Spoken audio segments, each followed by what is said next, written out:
Mounting discontent among the United Auto Workers rank and file will complicate its leaders' bid to recover from the defeat of a proposed labor agreement with No. 3 U.S. automaker Fiat Chrysler Automobiles NV, UAW members said Friday. UAW President Dennis Williams and its Vice President for Fiat Chrysler, Norwood Jewell, told local union leaders during a meeting in Detroit Thursday evening that negotiators would convene Friday and approach the automaker, people familiar with the discussions said. Williams and other top union leaders didn't discuss a strike at Fiat Chrysler in the near term, they said. Meanwhile, workers at a Ford Motor Co. pickup truck and commercial van factory near Kansas City, MO have threatened a walkout over local contract disputes for Sunday at noon local time. Williams and the UAW made no public statement Friday about their next moves at Fiat Chrysler after 65% of UAW members rejected the proposed four-year deal. The union did not immediately return a phone call seeking comment on whether negotiators had convened or approached the company on Friday. The failure of the Fiat Chrysler contract highlights the tightrope that Williams and the UAW are walking. A strong recovery at the once ailing Detroit automakers has failed to vanquish threats to union jobs from lower-wage workers in Mexico and non-union factories in the southern United States. The contract agreed with Fiat Chrysler tempered wage demands in return for promises of $5.3 billion in investment in U.S. factories.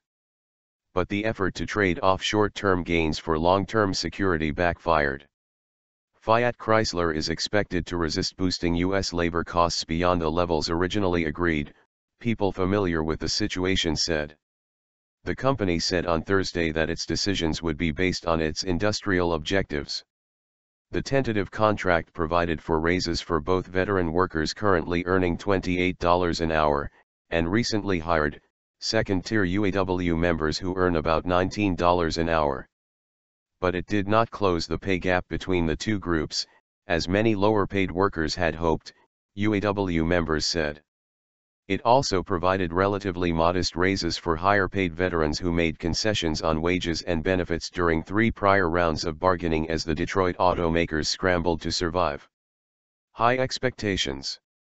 UAW officials and rank-and-file members told Reuters the contract lost support among Fiat Chrysler's 40,000 UAW workers because it failed to lift lower-paid workers into the top tier within the 4-year span of the contract.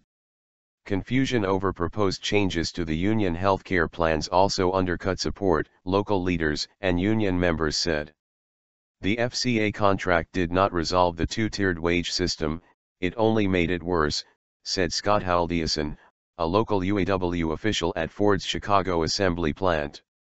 The pay increases included in the contract are only those that we agreed to give up in 2009.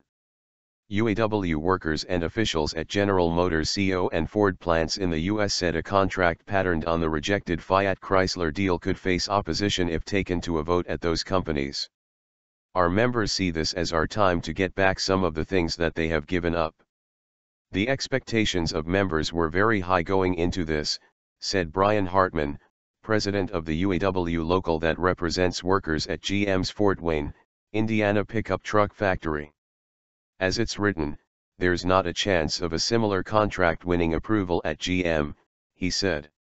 Nuts and bolts issues such as attendance policies, which it tightened, also soured workers on the deal, union members said. The new attendance policy is even more strict than the one that most people think is too harsh already, said Brett Ward, a worker at the Sterling Heights assembly plant near Detroit where the Chrysler 200 is made.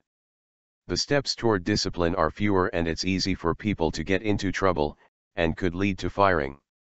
Another unresolved area of tension is the ongoing desire of the Detroit 3 to shift more production south of the border. UAW leaders have said Ford plans to move production of the Focus compact car from a factory in Wayne, Michigan to Mexico. The company has confirmed only that the Focus will move out of the Wayne plant. Fiat Chrysler has separately indicated it will move production of certain cars to Mexico.